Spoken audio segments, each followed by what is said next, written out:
Hello student, आप सभी लोगों के अपने चैनल राठौर स्टडी पॉइंट में बहुत बहुत स्वागत है। अगर आप लोग भी डीएलएड की तैयारी कर रहे हैं तो हमारे फुल कोर्स को जरूर ज्वाइन करिए। डीएलएड लक्ष्य बैच को कैसे ज्वाइन करना है, इसमें फास्ट क्रैश कोर्स है। इसमें आपको प्रतिदिन लाइव क्लासेस मिलेगा। जो भी क्लास आपका छूट गया है सारा रिकॉर्डिंग क्लास रहेगा। मात्र 199 रुपया फी लगेगा। पूरा क्लास नोट्स रहेगा, फुल स्टडी मटेरियल रहेगा। 750 क्वेश्चन आपको दिया जाएगा साइंस का, जिसको अगर आप याद कर लेते हैं आपका साइंस का काम तमाम हो जाएगा। 750 क्वेश्चन आपका जीके का रहेगा। अगर उतना कर लेते तो राम नाम सत्य है। उसी प्रकार से सभी विषय का रहेगा। 2022 और 23 का क्वेश्चन पेपर का सॉल्यूशन रहेगा। मतलब आपको फुल स्टडी मटेरियल इस कोर्स में आपको मिल जाएगा। और साथ में आपका लाइव क्लास भी जब तक चल रहा है चलते रहेगा, और रिकॉर्डिंग क्लास भी रहेगा जो भी क्लास आपका छूट गया है। तो जरूर ज्वाइन करिएगा। ज्वाइन करने के लिए इस ऐप को डाउनलोड करिएगा प्ले स्टोर से, राठौर एजुकेशन पॉइंट, और मात्र 199 में सभी विषयों की तैयारी कर सकते हैं।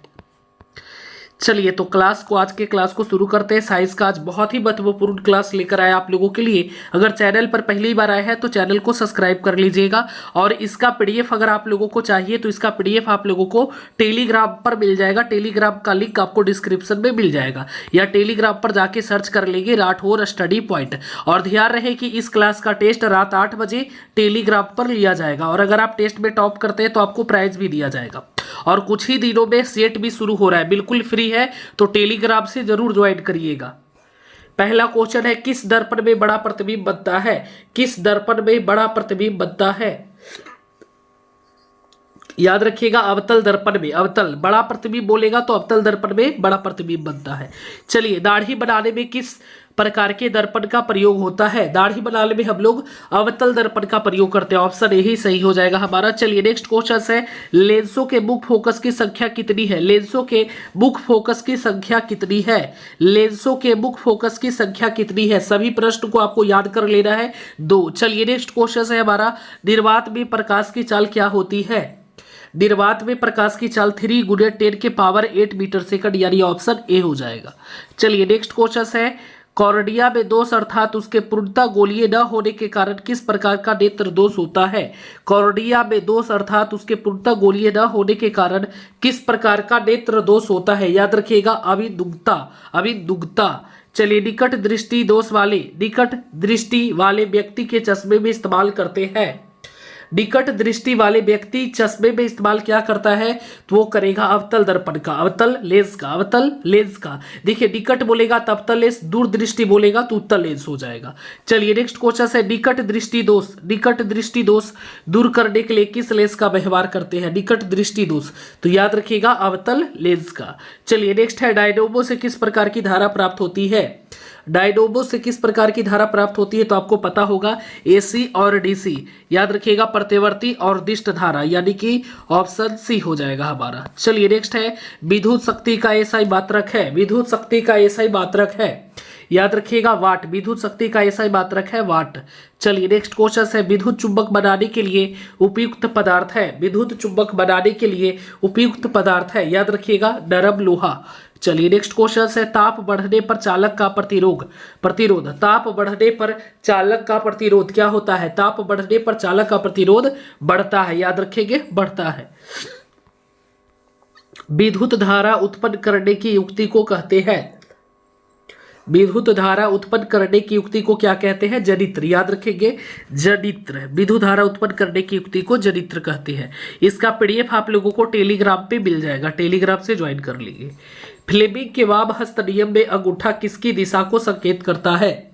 याद रखिएगा, ये बल्ब का दिशा को संकेत करेगा।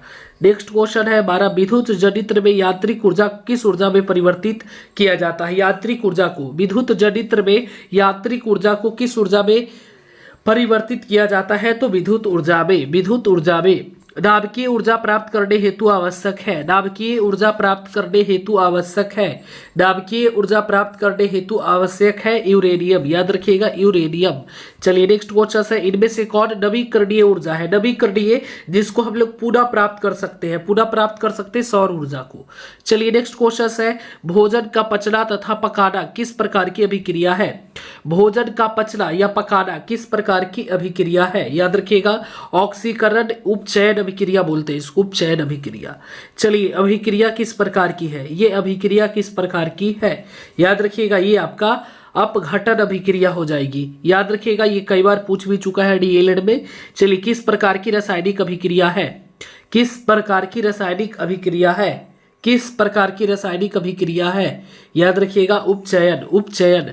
चलिए, नेक्स्ट क्वेश्चन है हमारा, नीचे दी गई अभिक्रिया में कौन सा कथन सही है? नीचे दी गई अभिक्रिया में कौन सा कथन सही है? तो कॉपर का ऑक्सीकरण यहाँ पे हो रहा है, Cu। कॉपर का यहाँ पे देख लीजिए ऑक्सीकरण हो रहा है। चलिए, नेक्स्ट है, इनमें से कौन अम्लीय पदार्थ है? अम्लीय पदार्थ। इनमें से कौन अम्लीय पदार्थ है? याद रखिएगा, नारंगी का रस। नारंगी का रस। चलिए, खट्टा होता है ना नारंगी का रस, ये अम्लीय होता है। चलिए, नेक्स्ट है, किसी अम्लीय विलयन का पीएच मान होता है? किसी अम्लीय विलयन का पीएच मान होता है, याद रखिएगा, 7 से कम। चलिए, नेक्स्ट क्वेश्चन, निम्नलिखित में से कौन लवण है? निम्नलिखित में से कौन लवण है? लवण। लवण है आपका K2SO4, लवण पूछ रहा है। चलिए, नेक्स्ट है, चीनी का रासायनिक सूत्र क्या है? चीनी का रासायनिक सूत्र, याद रखिएगा, चीनी का रासायनिक सूत्र हो जाएगा C12H22O11, यानी कि ऑप्शन सी। चलिए, नेक्स्ट क्वेश्चन है, सक्रियता श्रेणी में सबसे क्रियाशील धातु है? सक्रियता श्रेणी में सबसे क्रियाशील धातु है, याद रखिएगा, सोडियम। सोडियम। चलिए, नेक्स्ट क्वेश्चन, इनमें से कौन सी अधातु चमकीला है? इनमें से कौन सी अधातु चमकीला है? इनमें से कौन सी अधातु चमकीला है? याद रखिएगा, ब्रोमीन। ब्रोमीन। चलिए, नेक्स्ट है, लोहे का परमाणु संख्या है? लोहे का परमाणु संख्या है 26, याद रखिएगा, 26। चलिए, नेक्स्ट क्वेश्चन है, निम्न में से कौन कार्बन के अपरूप है? निम्न में से कौन कार्बन के अपरूप है? याद रखिएगा, सभी। हीरा, ग्रेफाइट, फ्लोरीन, उपयुक्त सभी। कैल्शियम कार्बाइड जल के साथ अभिक्रिया कर देता है? कैल्शियम कार्बाइड जल के साथ अभिक्रिया कर देता है। कैल्शियम कार्बाइड जल के साथ अभिक्रिया करके एथाइन देता है, एथाइन। आधुनिक आवर्त सारणी में तत्वों के वर्गीकरण का क्या आधार माना गया? आधुनिक आवर्त सारणी में तत्वों के वर्गीकरण का क्या आधार माना गया? याद रखिएगा, परमाणु संख्या।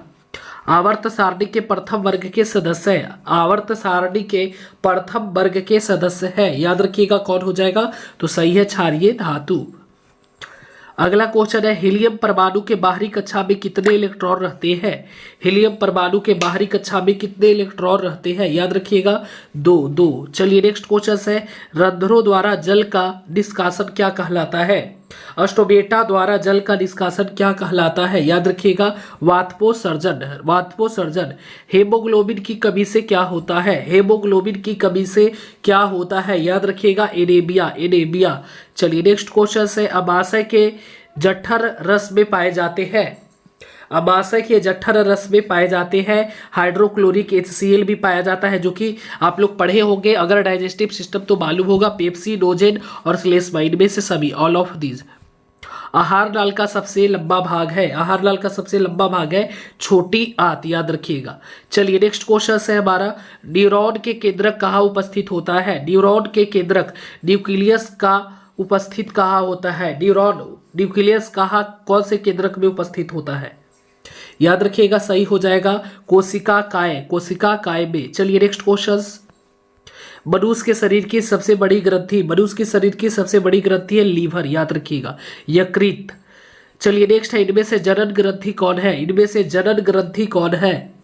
इनमें से जनन ग्रंथि कौन है? तो ये अंडाशय और ये वृषण। अंडाशय और वृषण जनन ग्रंथि है, इसी से होता है ना वृषण। पुरुष का जो शुक्राणु होता है और महिला का अंडाणु अंडाशय, तो इसी से जनन की प्रक्रिया होती है। जिनमें नर और मादा लिंग अलग अलग जीवों में होते हैं वो कहलाते हैं? जिनमें नर और मादा लिंग अलग अलग जीवों में होते हैं, जिनमें नर और मादा लिंग अलग अलग जीवों में होते हैं वो कहलाते हैं, तो वो क्या कहलाएंगे? एक लिंगी। एक लिंगी। शुक्राणु बनता है, अगला क्वेश्चन है, शुक्राणु बनता है पुरुषों में, ये वृषण में बनता है, वृषण। अगला है, निम्न में से कौन परिवार नियोजन की प्राकृतिक विधि है? परिवार नियोजन की प्राकृतिक विधि है, याद रखिएगा, इनमें से सही मैथुन की सामंजस्य अवधि, मैथुन की क्रिया में अवरोध और संयम। संयम परिवार नियोजन की प्राकृतिक विधि है, आप लोग सब समझ रहे हो। चलिए, जीवों की उत्पत्ति से पहले पृथ्वी पर क्या नहीं था? जीवों की उत्पत्ति से पहले पृथ्वी पर क्या नहीं था? याद रखिएगा, क्या नहीं था? तो इनमें से सभी क्या नहीं था? Carbon dioxide, O2, NO2। चलिए, नेक्स्ट है, रुधिर वर्ग 0 का जीन होता है, बताइए। O का जीन होता है, याद रखिएगा, अप्रभावी। अप्रभावी। चलिए नेक्स्ट क्वेश्चन, प्रकृति में पृथ्वी का ऊर्जा का मुख्य स्रोत क्या है? तो यह है सूर्य। सूर्य प्रकृति में पृथ्वी का जो ऊर्जा का मुख्य स्रोत है सूर्य तो है। चलिए नेक्स्ट है, इनमें कौन अपमार्जक के उदाहरण है? अपमार्जक के उदाहरण है बाज, कौवा, लोमड़ी, चील और सूक्ष्मजीवी, याद रखेंगे। चलिए नेक्स्ट क्वेश्चन है, ईरो 2 का संबंध है, ये मॉडल क्वेश्चन में भी दिया हुआ है। ईरो 2 का संबंध है वायु प्रदूषण से। वायु प्रदूषण से। टिहरी बांध का निर्माण किस प्रदेश में किया गया? टिहरी बांध का निर्माण किस प्रदेश में किया गया? तो उत्तराखंड में, याद रखिएगा। तो चलिए हमने सभी क्वेश्चन आपको करवा दिया है। इसका पीडीएफ आप लोगों को टेलीग्राम पर मिल जाएगा, टेलीग्राम से ज्वाइन कर लीजिएगा। टेलीग्राम का लिंक आपको मिल जाएगा डिस्क्रिप्शन में, या सर्च करेंगे Rathore study point. Rathore study point search करेंगे तो आ जाएगा, ठीक है, राठौर स्टडी पॉइंट, इसको सर्च कर लीजिएगा। और टेलीग्राम पर बिल्कुल फ्री में टेस्ट चल रहा है, तो आप सब लोग जरूर ज्वाइन करिए, बिल्कुल फ्री में टेस्ट दे सकते हैं। इस क्लास का टेस्ट रात 8 बजे लिया जाएगा। और जो लोग हमारे कोर्स से ज्वाइन नहीं किए हैं तो जरूर ज्वाइन कर लीजिए। देखिए कोर्स से ज्वाइन करने पर आपको क्या क्या मिल रहा है, सभी विषय का आपको लाइव क्लास मिल जाएगा। जो क्लास छूट गया रिकॉर्डिंग मिलेगा। सबसे पहले इस ऐप को जाके डाउनलोड कर लेना। आपको इस ऐप को डाउनलोड करिए और लक्ष्य बैच को खरीदिए। वहां पर आपको सभी विषय का स्टडी मटेरियल मिल जाएगा, क्या पढ़ना है क्या नहीं पढ़ना है, PY क्वेश्चन भी मिल जाएगा आपको, सारा कुछ वहां पे आपको मिल जाएगा। लाइव क्लास भी प्रत्येक दिन हो रहा है और आपको रिकॉर्डिंग क्लास भी मिल जाएगा जो छूटा हुआ है। तो अगर आप कोर्स ज्वाइन करना चाहते हैं तो इस ऐप को डाउनलोड करिए और ज्वाइन कर लीजिए। इसमें आपको सब कुछ मिल जाएगा। फुल कोर्स मात्र आपको 199 में मिल रहा है। तो चलिए जिनको ज्वाइन करना है ऐप डाउनलोड करके ज्वाइन करिएगा। फिलहाल आज के लिए इतना ही, मिलते हैं कल, तब तक के लिए हंसते रहिए, मुस्कुराते रहिए और हाँ आगे बढ़ते रहिए।